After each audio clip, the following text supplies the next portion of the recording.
जय हिंद बच्चों, कैसे आप सभी। आई होप आप सभी अच्छे होंगे और मस्त होंगे। तो बच्चों, आज की इस वीडियो में हम लोग क्लास 9 के सोशल साइंस के उन सभी VVI MCQ प्रश्नों को देखेंगे जो कि सारी प्रीवियस ईयर क्वेश्चन है। जैसे कि आप लोग को पता है बच्चों कि बहुत ही जल्द आप लोग का भी क्लास 10 के बाद आप लोग का भी एग्जाम लिया जाएगा। हो सके आप लोग को जनवरी या फिर लास्ट फरवरी तक आप लोग का एग्जाम हो जाए। ठीक है, तो समय आप लोगों के बीच बहुत कम है। इन कम समय में आप लोग को बेहतर तैयारी करने की आवश्यकता है, जिससे आप लोग का रिजल्ट बेहतर हो सके।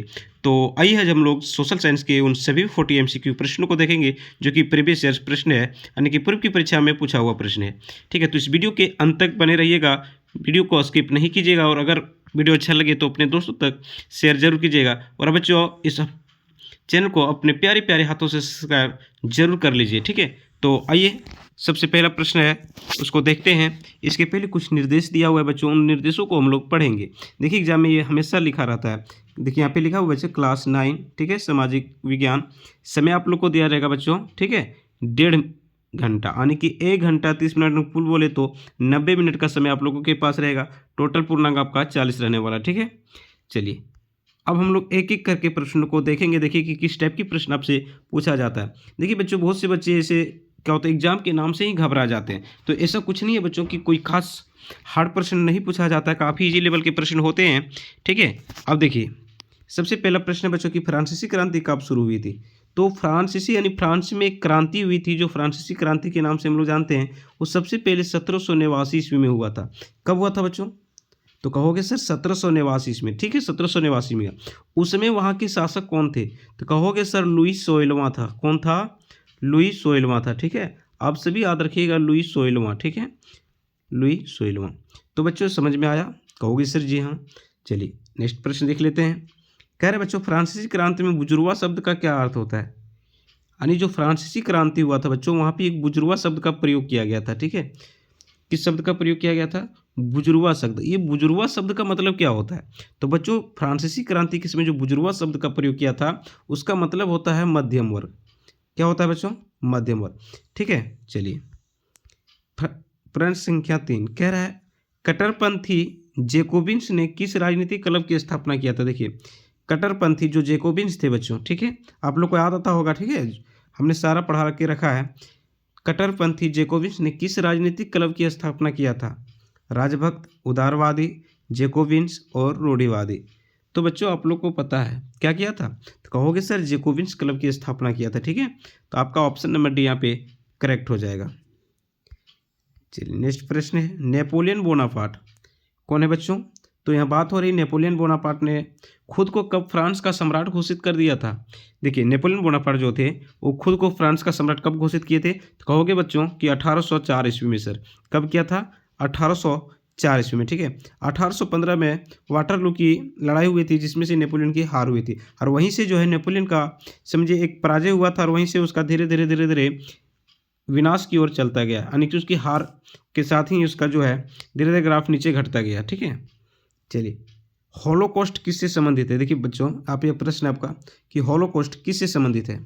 तो हॉलोकॉस्ट किससे संबंधित है? प्रथम विश्व युद्ध, रूसी क्रांति, अमेरिकी क्रांति या फिर द्वितीय विश्व युद्ध। ठीक है बच्चों, तो किससे संबंधित है? तो कहोगे द्वितीय विश्व युद्ध। अब समझिए बच्चों, ये जो द्वितीय विश्व युद्ध सेकेंड वर्ल्ड वार जिसको हम लोग बोलते हैं, ये कब हुआ था? तो कहोगे सर 1939 में शुरू हुआ। कब हुआ बच्चों? 1939 ईस्वी में, जर्मनी द्वारा पोलैंड पर आक्रमण करने के कारण। कब हुआ बच्चों? 1939 में। इसका तत्कालिक कारण क्या था? तो जर्मनी द्वारा पोलैंड पर आक्रमण करना। ठीक है, ये तत्कालिक कारण था। किसी भी युद्ध का कई कारण होते हैं। ठीक है, कोई एक कारण नहीं होता, लेकिन जो तत्कालिक कारण होता है, ठीक है, तो तत्कालिक कारण क्या था सेकेंड विश्व युद्ध का? तो जर्मनी द्वारा पोलैंड पर आक्रमण।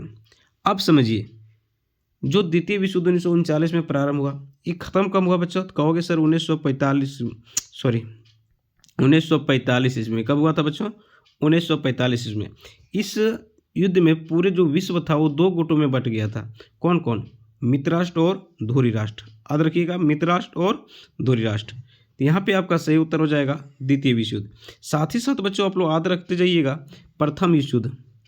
प्रथम विश्व युद्ध, तो प्रथम विश्व युद्ध कब हुआ था? कहोगे सर 1914 में प्रारंभ हुआ था, और ये समाप्त कब हुआ? तो कहोगे सर 1918 तक हुआ। ठीक है, यानी कुल ये 4 वर्षों तक चला। इसमें भी पूरा राष्ट्र दो गुटों में बटा हुआ था। भारत की सबसे बड़ी नदी कौन सी है? भारत की सबसे लंबी नदी कौन सी है? ठीक है, तो भारत की सबसे लंबी नदी कौन सी है बच्चों?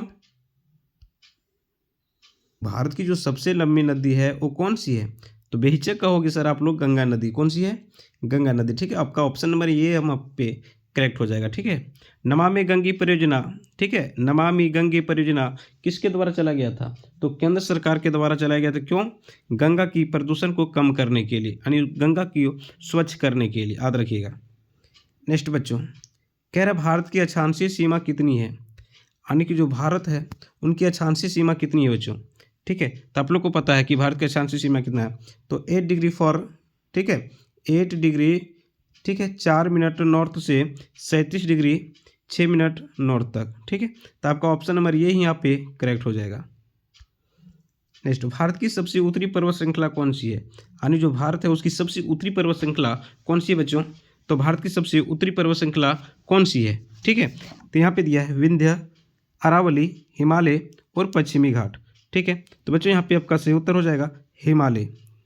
अगला, कपास उगाने के लिए कौन सी मिट्टी सबसे उपयुक्त होती है? देखिए जो कपास होता है, ठीक है, जिसे हम लोग सफ़ेद सोना के नाम से भी जानते हैं, तो कपास उगाने के लिए सबसे उपयुक्त मिट्टी कौन सी होती है? चलिए ऑप्शन देख लेते हैं। जलोढ़, या तो फिर लाल मिट्टी, काली मिट्टी, या फिर लेटेराइट मिट्टी। तो बच्चों आपका सही उत्तर हो जाएगा काली मिट्टी। काली मिट्टी को एक अन्य नाम से भी जाना जाता है बच्चों, कई बार प्रश्न को रिपीट किया गया है। ठीक है, रेगुर मृदा। ठीक है, आप सब याद रखिएगा रेगुर मृदा। तो किस मिट्टी को रेगुर मृदा भी कहा जाता है? तो बच्चों आप सब याद रखोगे काली मृदा। ठीक है, नेक्स्ट प्रश्न आपके पास में, किस नदी को दक्षिण गंगा के नाम से जाना जाता है? यानी किस नदी को दक्षिण गंगा के नाम से जाना जाता है? ठीक है, कृष्णा, गोदावरी, कावेरी, या फिर महानदी। तो बच्चों आप लोग बताइए किसको कहा जाता है? तो गोदावरी को। ठीक है, अगला आपका 11 नंबर प्रश्न कह रहा है कि लोकतंत्र की मुख्य विशेषता क्या होता है? देखिए बच्चों, लोकतंत्र ये शासन की सबसे उत्तम व्यवस्था होती है। ठीक है, अब इसमें क्या होता है कि जनता द्वारा चुने गए प्रतिनिधि जो होते हैं वो शासन करते हैं। ठीक है, तो इसमें क्या होता है, एक व्यक्ति द्वारा शासन? जी नहीं। सेना द्वारा शासन? ये भी नहीं होता है। लोगों द्वारा शासन? बिल्कुल। इसमें जनता द्वारा शासन होता है, जो जनता द्वारा जो प्रतिनिधि होते हैं वो शासन करते हैं। ठीक है, और जनता जब क्या होता है कि जब अगर जिसका प्रतिनिधि, चुना हुआ प्रतिनिधि अगर सही से काम नहीं करता है तो इसको एक निश्चित समय अंतराल के द्वारा मतदान के जरिए उसको चेंज भी कर सकता है। अगला प्रश्न बच्चों आपके 12 नंबर कह रहा है कि एक प्रणाली के लिए क्या शब्द इस्तेमाल किया जाता है जहां लोग अपने प्रतिनिधियों का चुनाव करते हैं? कितनी अच्छी वर्ड बोला गया है कि एक प्रणाली के लिए क्या शब्द इस्तेमाल किया जाता है जहां लोग अपने प्रतिनिधि का चुनाव किया करता है। अभी हमने जस्ट क्या बताया कि लोकतंत्र में जनता द्वारा चुने गए प्रतिनिधि जो होते हैं वो शासन करते थे। यहाँ पे क्या हो जाएगा? लोकतंत्र। अगला प्रश्न बच्चों आपके पास में कह रहा है कि कौन सा देश प्रत्यक्ष लोकतंत्र का उदाहरण है? यानी इनमें से कौन सा है जो इसमें लोकतंत्र स्थापित है बच्चों? यूएसए, चीन, भारत और स्विट्जरलैंड। तो सबसे अच्छा तो एग्जाम्पल आपका भारत है बच्चों। ठीक है, भारत क्या है? तो एक लोकतांत्रिक देश है। ठीक है, चलिए भारतीय संविधान कब अपनाया गया? देखिए भारतीय जो संविधान था बच्चों ये कब अपनाया गया? 26 जनवरी 1947 को, 26 जनवरी 1950 को, 15 अगस्त 1947 को और 26 नवंबर 1949 को। कब अपनाया गया बच्चों? कहोगे सर 26 नवंबर 1949 को। हमारा संविधान लागू कब हुआ बच्चों? तो याद रखिएगा 26 जनवरी 1950। दोनों में से काफ़ी बच्चे कन्फ्यूजन होते हैं। ठीक है, तो भारतीय संविधान अपनाया कब गया? तो बेहिचक आप लोग कहोगे 26 नवंबर 1949, ना कि 26 जनवरी 1950। ठीक है, लेकिन हमारा संविधान पूर्ण रूप से लागू कब हुआ? 26 जनवरी 1950। अब समझिए बच्चों, ये जो भारतीय संविधान है विश्व का सबसे बड़ा संविधान है। ठीक है, विश्व का अगर सबसे बड़ा लिखित संविधान की बात करें तो भारत में इनकी जो मूल संविधान था बच्चों, इनमें से कुल 395 अनुच्छेद, ठीक है, 22 भाग और 8 अनुसूचियाँ थी। कितनी थी? 8 अनुसूचियाँ थी। अभी अगर वर्तमान में बात करें तो 22 भाग, ठीक है, 22 भाग, इसी को खंड खंड करके इसमें टोटल अगर देखा जाए तो 25 भाग हो गया, लेकिन अभी भी 22 ही भाग माना जाता है। ठीक है, 395 अनुच्छेद, ठीक है, अगर वैसे काउंटिंग करके जगह ए बी सी करके अगर काउंटिंग किया जाए तो 448 अनुच्छेद हो गया। ठीक है, और 12 अनुसूचियाँ हैं। कितने हैं बच्चों? 12 अनुसूचियाँ हैं। भारतीय संविधान के निर्माण में कुल 2 वर्ष 11 माह और 18 दिन का समय लगा था बच्चों। कितना लगा था?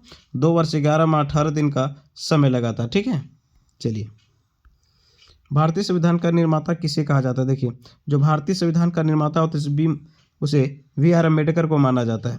किसे माना जाता है बच्चों? वी.आर. अम्बेडकर को माना जाता है। ठीक है, ये प्रारूप समिति के अध्यक्ष थे, याद रखिएगा, प्रारूप समिति के अध्यक्ष थे।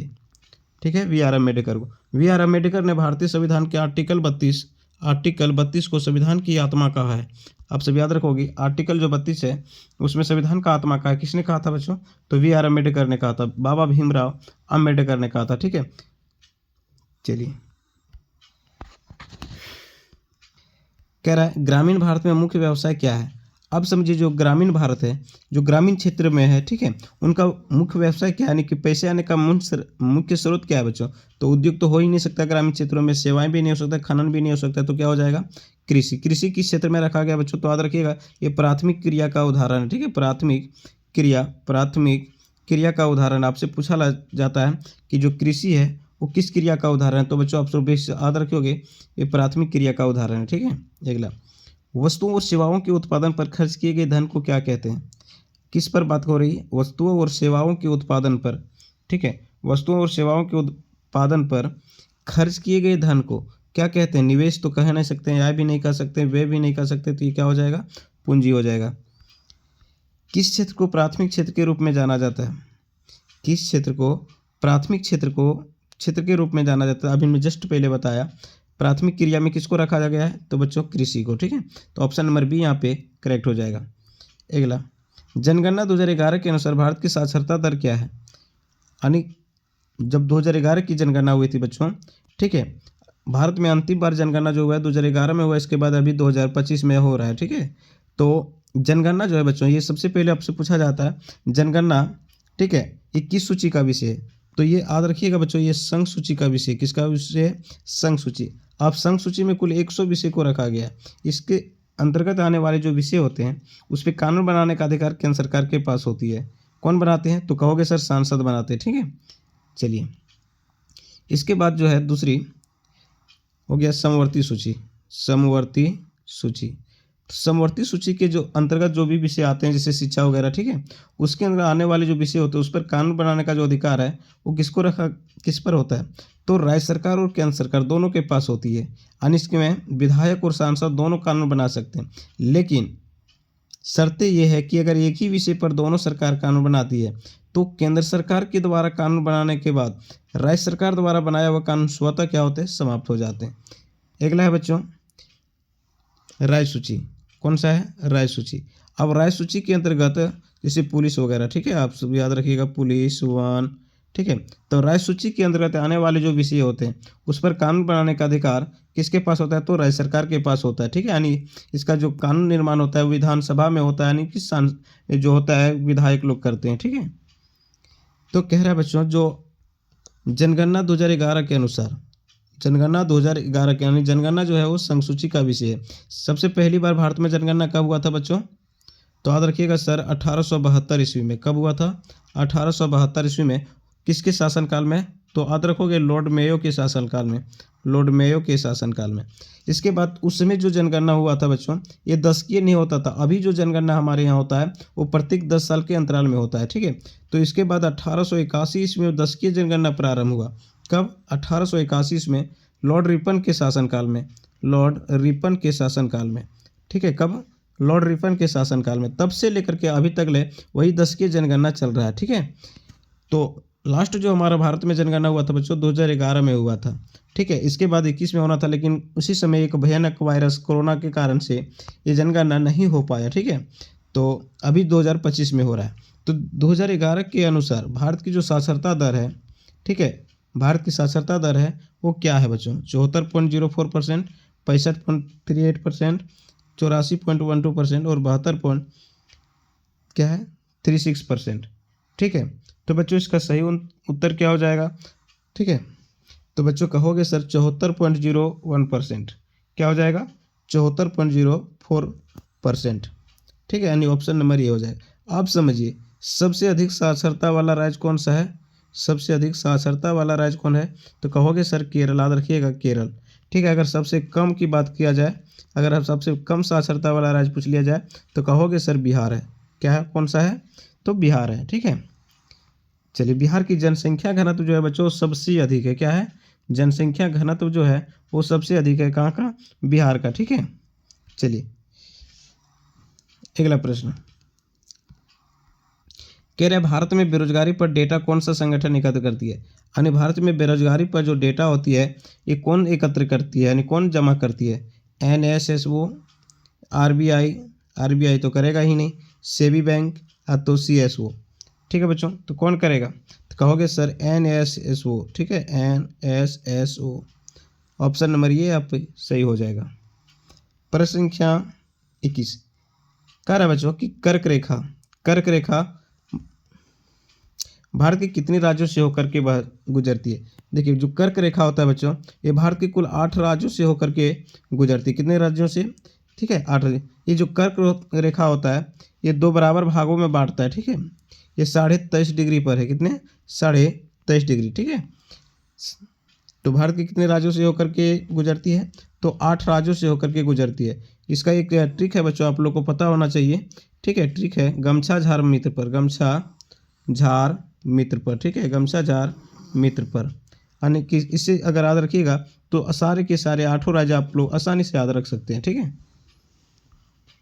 प्रश्न संख्या हरित क्रांति का मुख्य उद्देश्य क्या था? देखिए बच्चों, जो हरित क्रांति हुआ था, ठीक है, उसका मुख्य उद्देश्य क्या था? तो उसका मुख्य जो उद्देश्य था वो कृषि में उत्पादन बढ़ाना था। क्या था? ना ही औद्योगिक में उत्पादन बढ़ाना था, इसका ना ही प्रदूषण कम करना था और ना ही सेवा क्षेत्र का उत्पादन करना था। इनका जो मेन उद्देश्य था कृषि उत्पादन को बढ़ाना। ठीक है, अब समझिए।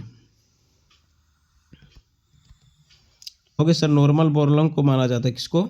नॉर्मल बोरलॉन्ग को याद रखिएगा, नॉर्मल बोरलॉन्ग को। ठीक है, लेकिन अगर वहीं भारत में हरित क्रांति का जनक किसे माना जाता है तो याद रखिएगा डॉक्टर एस स्वामीनाथन को। ठीक है, चलिए कौन सा मौलिक अधिकार कानून के समय समानता का सुनिश्चित करता है? आप समझे बच्चों, मौलिक अधिकार। ठीक है, वो भारतीय संविधान के आर्टिकल 12 से लेकर के 35 तक इसका वर्णन है।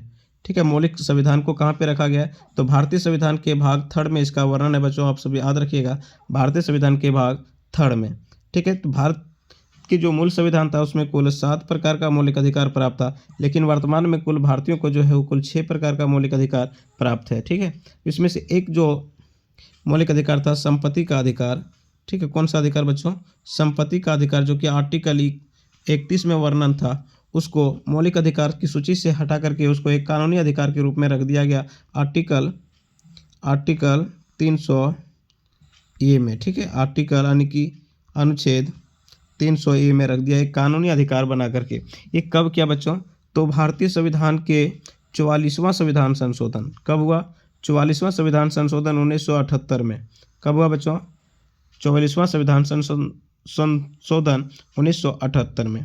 ठीक है, उसी समय एक और संशोधन हुआ था 42वां संविधान। सबसे ज़्यादा पूछा जाने वाला प्रश्न है कि 42वां संविधान संशोधन कब हुआ था? तो 42वां संविधान संशोधन 1976 में हुआ था बच्चों, जिसे हम लोग मिनी संविधान के नाम से भी जाना जाता है। ठीक है, मिनी संविधान के नाम से भी इसको जानते हैं, क्योंकि इसमें काफ़ी ज़्यादा संशोधन हुआ था। इसी संशोधन के तहत प्रस्तावना में जो है, ठीक है, अखंडता और संपूर्णता शब्द जोड़ा गया था। यहाँ कह रहा है क्या? मौलिक अधिकार को कानून के समक्ष समानता सुनिश्चित करता है। कौन सा? समानता का अधिकार। ठीक है, कौन सा बच्चों? समानता का अधिकार। समानता का अधिकार कहाँ का, कौन सा आर्टिकल में उल्लेख है? कहोगे सर भारतीय संविधान के आर्टिकल 14 से लेकर के 18 तक है। ठीक है, इसी बीच में आप लोग को पूछ लिया जाता है कि अस्पृश्यता का अंत संविधान के किस आर्टिकल में वर्णन है? तो सब बच्चों याद रखिएगा आर्टिकल 17 जो है उसमें अस्पृश्यता का अंत कर दिया गया। ठीक है, यानी कि किसी भी व्यक्ति को जाति धर्म के आधार पर आप छुआछूत भेदभाव नहीं कर सकते हैं। अगला प्रश्न, उन संसाधनों के लिए क्या शब्द है जिनकी पुनः पूर्ति की जा सकती है? समझिए, प्राकृतिक संसाधनों को 2 भागों में बांटा गया है, नवीकरणीय संसाधन और अनवीकरणीय संसाधन। तो बच्चों नवीकरणीय संसाधन किसे कहेंगे?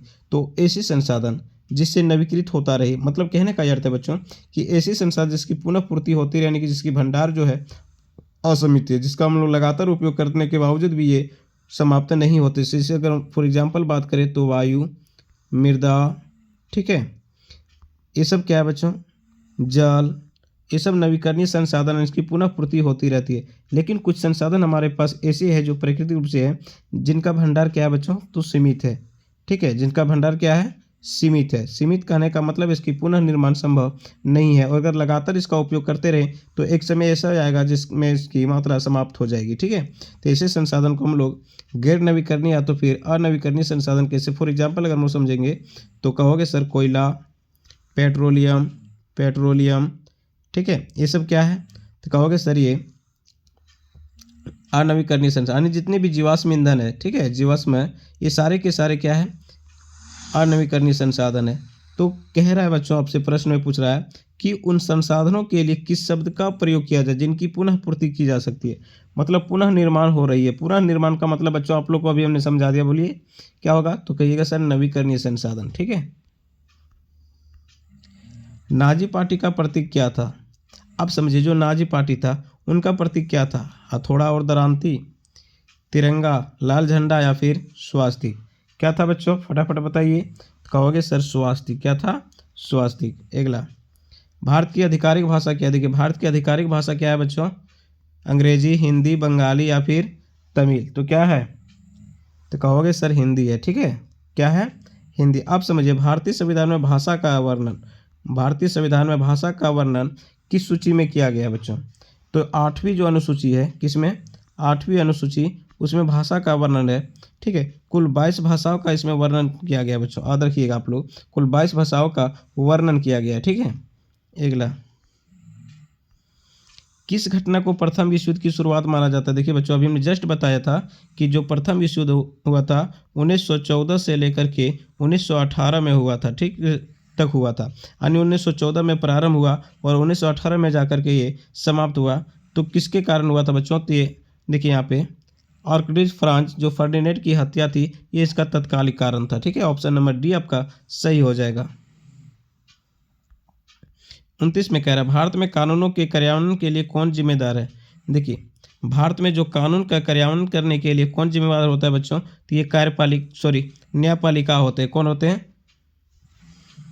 कार्यपालिका हो जाएंगे, क्या पे हो जाएगा, कार्यपालिका। अगर रक्षा की बात करता तो आपका न्यायपालिका हो जाता है, न्यायपालिका। ठीक है, यानी कानूनों का निर्माण करने का काम किसका है, तो विधायिका का है। इनका क्रियान्वित करने का, हमने लागू कराने का काम किसका है बच्चों, तो कार्यपालिका का है। इनकी रक्षा करने का कार्य किसका है, तो ये न्यायपालिका का है। ठीक है, तो आप सभी याद रखिएगा, विधायिका क्या करती है, कानून का निर्माण करती है, कार्यपालिका क्या करती है, इसे लागू कराती है। ठीक है, और न्यायपालिका क्या करती है, इसकी रक्षा करती है। तो आपसे यहाँ पूछ लिया था कि भारत में कानून के क्रियान्वयन करने के लिए कौन जिम्मेदार है, तो बच्चों यहाँ पे कौन होगा, तो कार्यपालिका हो जाएगा, जो कि ऑप्शन नंबर बी यहाँ पे करेक्ट हो जाएगा। ठीक है, आपसे पूछ लिया जाएगा तो विधायिका का क्या कार्य है, विधायिका का क्या कार्य है, तो बच्चों विधायिका जो होती है वो कानून बनाती है, क्या करती है, कानून बनाती है। न्यायपालिका क्या करती है, न्यायपालिका स्वतंत्र होती है, ये जो विधायिका द्वारा जो बना हुआ कानून होती है, ठीक है, इनकी रक्षा करती है। ग्रामीण क्षेत्रों में ऊर्जा का प्राथमिक स्रोत क्या है, अब समझिए बच्चों, जो ग्रामीण क्षेत्र होते हैं वहाँ पे ऊर्जा प्राप्त करने का जो प्राथमिक स्रोत है वो क्या होता है, कोयला, जी नहीं, बिजली, ये भी नहीं है, बायोमास, ठीक है, बायोगैस है बच्चों। ठीक है, यहाँ पे हो जाएगा ऑप्शन नंबर सी, और पवन, ये भी नहीं है। ठीक है, क्योंकि पवन जो होता है काफ़ी खर्चीला बच्चों, भले ये जो है नवीकरणीय ऊर्जा स्रोत है लेकिन ये काफ़ी खर्चीला होता है। ठीक है, तो यहाँ पे आपका हो जाएगा बायोगैस। वॉल स्ट्रीट एक्सचेंज क्या है, अब समझिए, वॉल स्ट्रीट एक्सचेंज कहाँ पे है, सॉरी प्रश्न पूछ लिया कहाँ है, क्या नहीं, कहाँ पे है। ठीक है, तो बच्चों जो वॉल स्ट्रीट एक्सचेंज है क्या पे है, अमेरिका में। ये क्या है, तो एक शेयर बाजार है। ठीक है, आप सभी याद रखिएगा, यह अमेरिका एक सबसे बड़ा शेयर बाजार था, शेयर बाजार था। ठीक है, कहाँ का, तो अमेरिका का ये वॉल स्ट्रीट जो एक्सचेंज है वो सबसे बड़ा शेयर बाजार था। ठीक है, संयुक्त राज्य अमेरिका में श्वेतवासियों द्वारा खेती की कौन सी विधि अपनाई गई थी। ठीक है, अब संयुक्त राज्य अमेरिका की बात कर रहा है, वहाँ पे श्वेतवासियों द्वारा खेती की कौन सी विधि अपनाई गई थी बच्चों, स्थानांतरण खेती, आदिम खेती, गहन कृषि और इनमें से कोई नहीं। ठीक है, तो कौन सा हो जाएगा बच्चों, तो बोलिए गहन कृषि अपनाई गई थी। ठीक है, ऑप्शन नंबर सी। स्थानांतरण खेती को ही क्या कहा जाता है, झूम की खेती कहा जाता है, आप सब याद रखिए, झूम कृषि या तो झूम खेती। ठीक है, गर्मियों में उत्तरी मैदानों में बहने वाली हवा को क्या कहते हैं, आप समझिए गर्मियों में कौन सी मौसम में बात हो रहा है बच्चों, तो गर्मियों में उत्तरी मैदान में बहने वाली गर्म हवा को क्या कहते हैं, तो बच्चों इसको लू कहते हैं, क्या कहते हैं, लू कहते हैं। ठीक है, निम्नलिखित में से कौन सा भारत में उत्तर पश्चिमी भारत में सर्दियों के दौरान वर्षा का कारण बनता है? आप समझे निम्न कौन सा भारत के उत्तर पश्चिमी भारत भाग में सर्दियों के दौरान वर्षा का कारण बनता है? चक्रवाती आपदा, पीछा हटता मानसून, पश्चिमी विक्षोभ और दक्षिण पश्चिम मानसून। ठीक है, तो क्या हो जाएगा बच्चों इसका? तो कहोगे सर पश्चिमी विक्षोभ, यानी कि ऑप्शन नंबर सी यहाँ पे आपका सही हो जाएगा। अगला कह रहे प्रवास से कौन से क्षेत्र में जनसंख्या की संख्या, वितरण और संरचना में परिवर्तन होता है?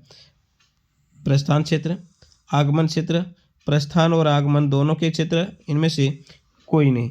ठीक है, तो बच्चों यहाँ पे आपका ऑप्शन नंबर सी करेक्ट हो जाएगा। गरीबी रेखा क्या है? देखिए बच्चों, गरीबी रेखा क्या है? तो वह रेखा जो अमीर और गरीब को अलग करती है, वह रेखा जो अमीर और गरीब को अलग करती नहीं हो सकता है। ठीक है, वह रेखा जो किसी देश की औसत आय को दर्शाती है, जी नहीं। औसत आय को बच्चों आप सभी याद रखिएगा प्रति व्यक्ति भी आय कहते हैं, प्रति व्यक्ति आय। ठीक है, प्रति व्यक्ति आय को ही औसत आय के नाम से हम लोग जानते हैं। अब प्रति व्यक्ति आय तो औसत आय कैसे निकालते हैं? तो किसी राज्य की, किसी देश की, ठीक है, कुल आय तथा उस देश की कुल जनसंख्या से डिवाइड करने पर जो आय प्राप्त होती है उसको प्रति व्यक्ति आय कहते हैं। ठीक है, जिस देश की प्रति व्यक्ति आय अधिक होती है उस देश को अधिक विकसित माना जाता है। तीसरा कह रहा है बुनियादी जरूरतों, ठीक है, पूरा करने के लिए जरूरी आय का न्यूनतम स्तर। बिल्कुल, अगर हम अपनी बुनियादी जो जरूरत होती है उनको पूरा करने में असक्षम होते हैं तो हम कह सकते हैं कि हम गरीबी रेखा में जी रहे हैं। ठीक है, निम्नलिखित में से कौन संविधान सभा के सदस्य नहीं थे? आप समझे बताओ संविधान सभा।